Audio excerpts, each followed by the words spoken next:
আমি বোধহয় এবার পাগল হয়ে যাব। ওই কাল লাগিনের কথা শুনে আমি বাবা ভাইকে এই বাড়ি থেকে তাড়িয়ে দিই, শেষে কিনা আমার সাথে বিশ্বাসঘাতকতা করে আমার গচ্ছিত সোনা টাকা সব নিয়ে ওই শয়তান রমেশের সঙ্গে পালিয়ে গেলি।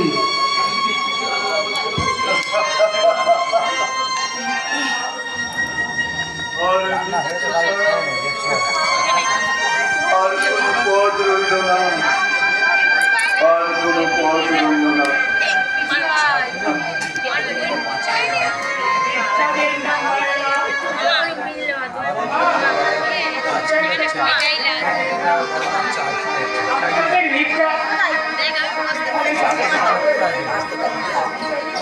আপনাদের ভিক্ষা বিফলে যাবে না, না মায়েরা, আপনাদের মঙ্গল করবে। বাবুরা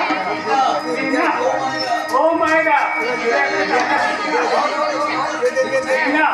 আমি দিন ভিখারি মাইকো করি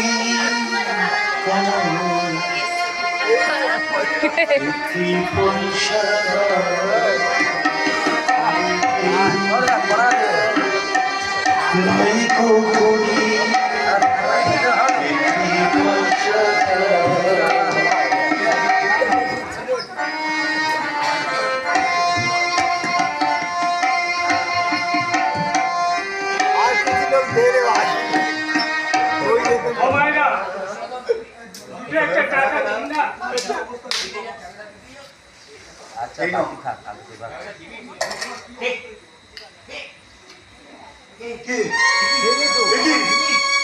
বাবা তুমি এ তোমার কি অবস্থা হচ্ছে বাবা? এই তোমার বাবা আমি না না আমি কাকুর বাবা নই, আমি শুধু একজন পথের ভিক্ষুক।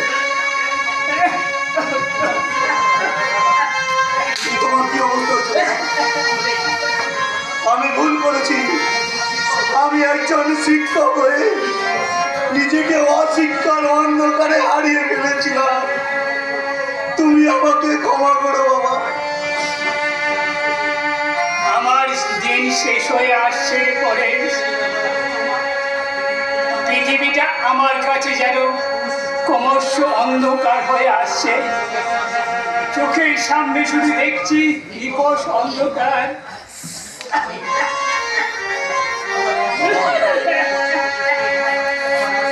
আমার রাশি রাশি ফুলের পারিশুদ্ধ করতে তুমি তোমার এই অবশ সন্তানকে ক্ষমা করবে না বাবা?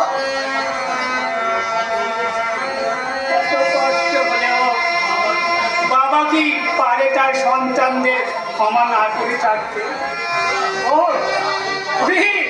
তোর স্থান আমার পায়ে নয়, আমার বুঝে। বাবা শুধু যাবার বেলায় পরেশ আর সাধনাকে বড় দেখতে ইচ্ছা করছে রমেশ। বাবা হ্যাঁ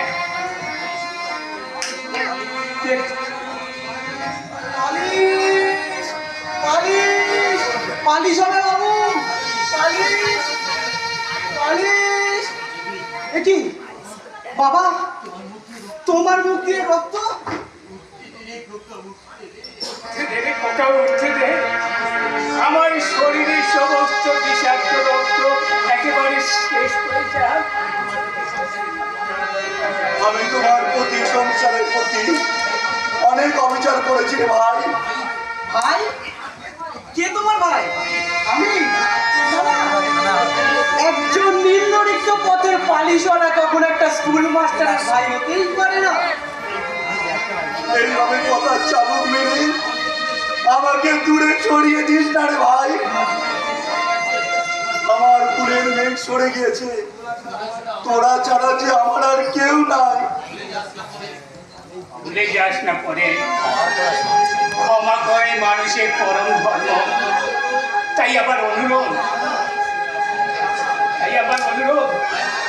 দাদা ভাই ভাই ভুলের পাচন মুছে বাবাকে নিয়ে কোনো ডাক্তারের কাছে যাই।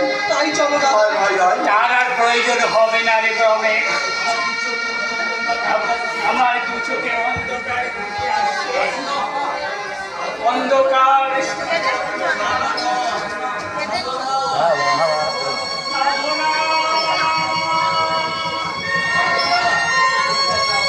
তোর কাছে আমার বোধহয় আর যাওয়া হলো না রে। সুখে থাকিস, ভালো থাকিস, এটাই আমার শেষ কথা। বাবা বাবা বাবা